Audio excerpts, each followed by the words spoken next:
میں قرآن سے بتاتا ہوں کہ اگر دعا کی کوئی اہمیت نہیں ہے، آپ ایک منٹ چند سیکنڈ ذہن میں لائیں. حضرت آدم علیہ السلام کا ذکر قرآن میں ہے، حضرت نوح کا ذکر ہے، حضرت ابراہیم کا، حضرت موسیٰ کا. اب حضرت آدم علیہ السلام جو زبان بولتے تھے، ہم اولاد آدم کی ہیں مگر زبان وہ نہیں بولتے.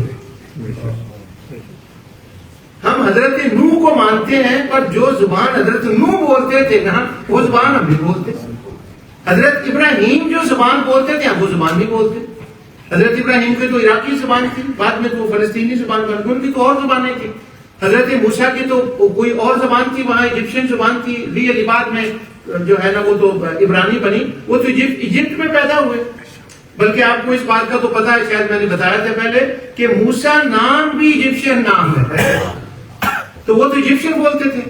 اب حضرت آدم نے جب اللہ کے آگے دعا کی تو ذرا مشکل سوال ہے، میں آپ سے ہاں نہ میں جواب نہیں لینا چاہتا. جسٹ تھنک کریں وہ دعا انہوں نے پنجابی میں کی ہوگی یا اردو میں، میں آپ سے جواب نہیں لے رہا. جب حضرت نوح نے دعا کی تو انہوں نے پنجابی میں دعا کی ہوگی کہ پشتو میں، آپ سے نہیں میں پوچھ رہا، جسٹ تھنک کریں. اب جب حضرت موسیٰ نے دعا کی ہے تو وہ بنگالی میں کی ہوگی یا انہوں نے فارسی میں کی ہوگی، ایک ہمارا اللہ بہتر جانتا ہے. اب حضرت نوح کب ہوئے، حضرت ابراہیم کب ہوئے، حضرت موسیٰ کب ہوئے، آدم کب ہوئے، کس علاقے میں، کس جگہ بیٹھ کر، کس وقت میں، کس زبان میں انہوں نے دعائیں کی، اور وہ دعائیں اللہ تعالیٰ کی حضور چلی گئیں، قبول ہو گئیں اور وہ معاملہ ختم ہو گیا. اب لاکھوں یا ہزاروں سال گزر گئے ان دعاؤں کو جو انہوں نے کی تھی. دنیا میں کسی کو نہیں پتا کہ انہوں نے کیا دعا کی تھی، کب کی تھی، کس ملک میں کی تھی، کس لینگویج میں کی تھی، کسی کو نہیں پتا. لیکن وہ دعائیں اللہ کا جو خزانہ ہے نا، جسے ایک کمرہ ہے اس کا نام ہے مستجاب، اس کا مطلب ہوتا ہے جہاں دعائیں قبول ہوتی ہیں نا، اللہ نے اس کمرے میں ہر نبی کی الگ الگ زبان کی دعا کو جمع کر کے رکھا. اب اللہ نے وہ تحفہ دینا چاہا امت محمدیہ صلی اللہ علیہ وسلم.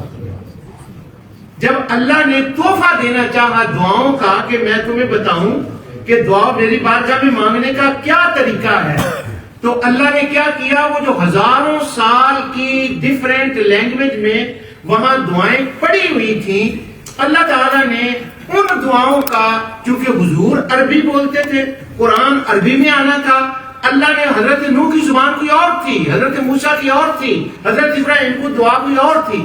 اللہ نے ایک ایک دعا کو اٹھایا اور ان دعاؤں کا عربی میں ترجمہ فرمایا.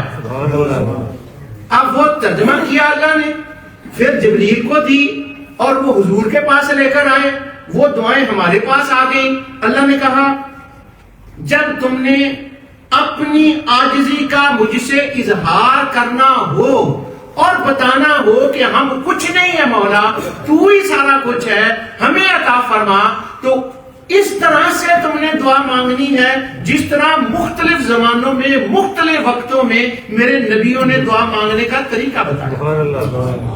ادروائز ابراہیم نے دعا مانگی، ہمیں اس دعا کی کیا ضرورت ہے؟ حضرت اسماعیل نے دعا مانگی، ہمیں کیا ضرورت ہے؟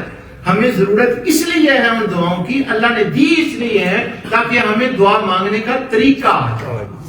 تو اس کا مطلب ہوا کہ دعا ایک امپورٹنٹ چیز ہے جو اللہ تعالیٰ کے حضور دعا مانگی جاتی ہے اور مانگنی چاہیے.